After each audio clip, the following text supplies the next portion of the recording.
Yes, hello guys, it's me, Ransel again.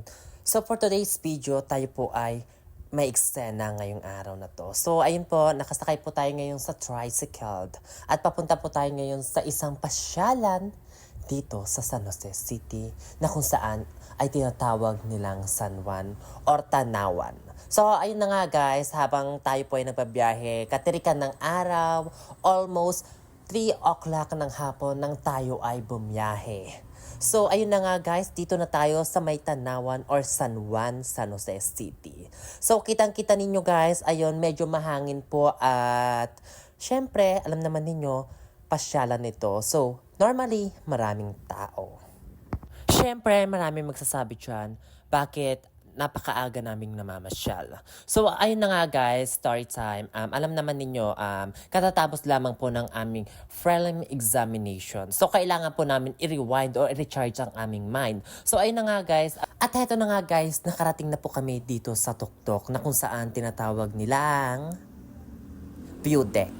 So, kitang-kita naman po ninyo, medyo maaliwalas ang panahon ngayon at medyo mahangin po yan that time.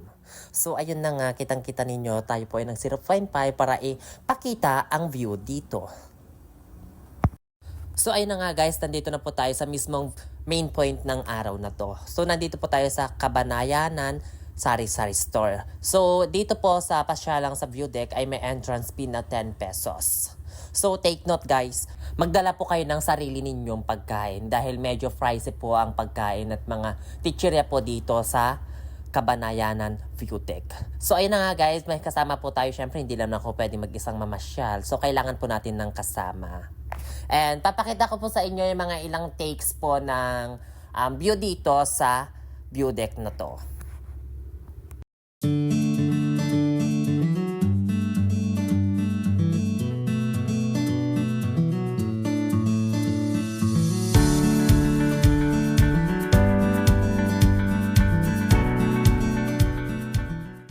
So, ayun na mga bi, dito na po nagtatapos ang ating vlog. So, wag niyo pong kakalimutan i-like, i-follow ang ating page. Thank you so much!